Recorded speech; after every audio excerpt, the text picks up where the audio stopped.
Govan Whittles, Johannesburg. Now, government continues to distance itself from the controversial social security and retirement reform proposals. Remember, Social Development Minister Lindiwe Zulu withdrew the green paper following heavy criticism. That proposal saw employers and employees paying up to 12% of their earnings to a state-run National Social Security Fund. Let's bring in the CEO for Business Unity South Africa now, Cas Coovadia, to speak about this. Mr. Coovadia, thank you so much for making time. Are you surprised that the minister has now withdrawn this green paper? She says she has withdrawn it so that clarity can be obtained on some of the issues. Aman, thanks for having me, and thank you to your viewers. I don't think I'm surprised, actually. I think that more rational minds in government have probably brought that to bear on the minister. There were a number of people in government who were extremely concerned about the green paper, and I must say, in fact, I was surprised that a paper of that sort was in the first place allowed to be released for public comment.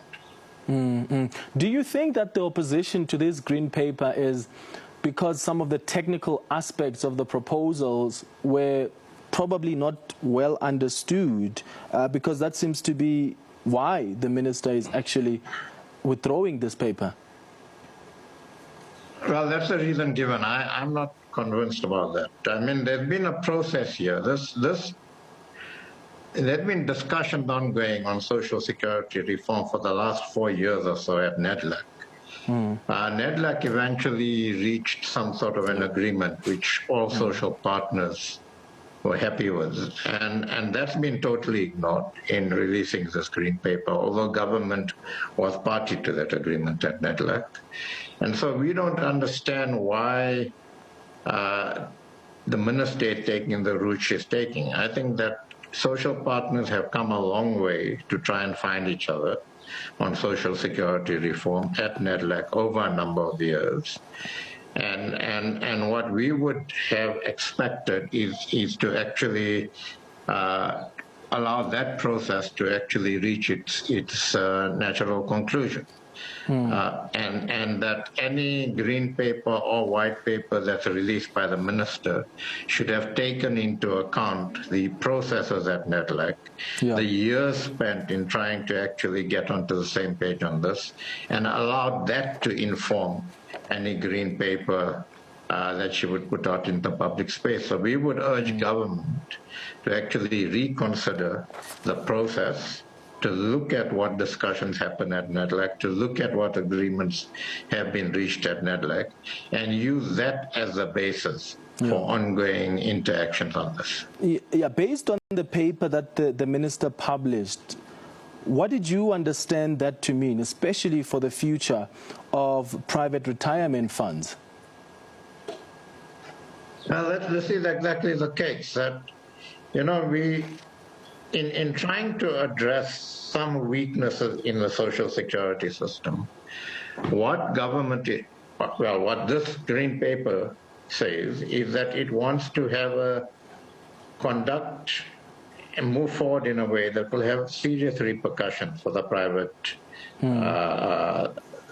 sector, instead of actually looking at what the private sector is delivering, identifying where the gaps are, and seeing how the public and private sector can work together to fill those gaps. You know, it's a similar thing in the NHI process, for instance. Instead of recognizing that we have a good private healthcare system, we have problems in the public healthcare system, how do we actually, in the public and private sector, get together and try to find win-win solutions instead of having processes and having documents out in the public space that actually take us further apart and that actually impact negatively on strengths we have in both the social security area and in the health sector as far as the NHI is concerned.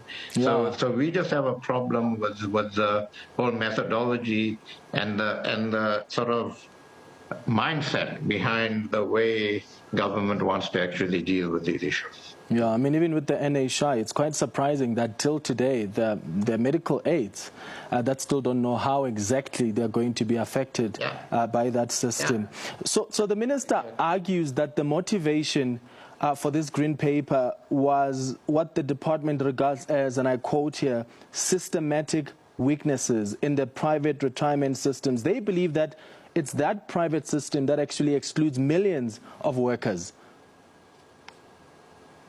Well, the private system includes those who are able to actually utilize the private system. Everybody is not going to be able to utilize the private system.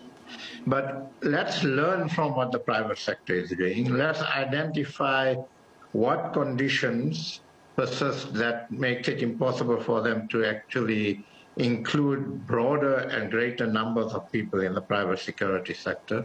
A lot of that has to do with people's earnings, the socioeconomic conditions we have in our country at the moment. And let us then say, okay, if this is a gap, if these are the people that are not in the private security system, social security system, then what are those reasons? And what sort of public sector social security system do you need to cover that gap? And how can the private sector and the experience the private sector has and the systems and infrastructure the private sector has, how can that be leveraged upon to get greater numbers of people into the social security net? And that's the discussion we should be having. And you know, the minister just saying that the private, in her view, that the private social security system is failing, I don't think that's correct. I think that what's happened, we have serious socioeconomic problems in this country. We have a lot of people who are unemployed. We have a lot of people who can't actually afford to even contribute to a social security system. Well, how do we actually address that? By bringing the best resources, infrastructure and capacity of both the public and private sector together to address a social security system that works for everybody. And those are the sorts of discussions we would want to have with her. So what's going to happen next? The minister has withdrawn the green paper. She says clarity must be provided. You've indicated that as business, the green paper had not taken into account the views that you had expressed at NEDLAC. Do you go back to NEDLAC to ventilate this issue again? What happens now? Well, let me clarify, not just the views that business had expressed at NEDLAC. NEDLAC had arrived at a report that all social partners signed off on, actually, including labor, government, and community groups. They're doesn't take into account what business did. It just doesn't seem to take into account the years of work done at NEDLAC and the agreement reached at NEDLAC. So what we would want to suggest is that perhaps open it up again at NEDLAC.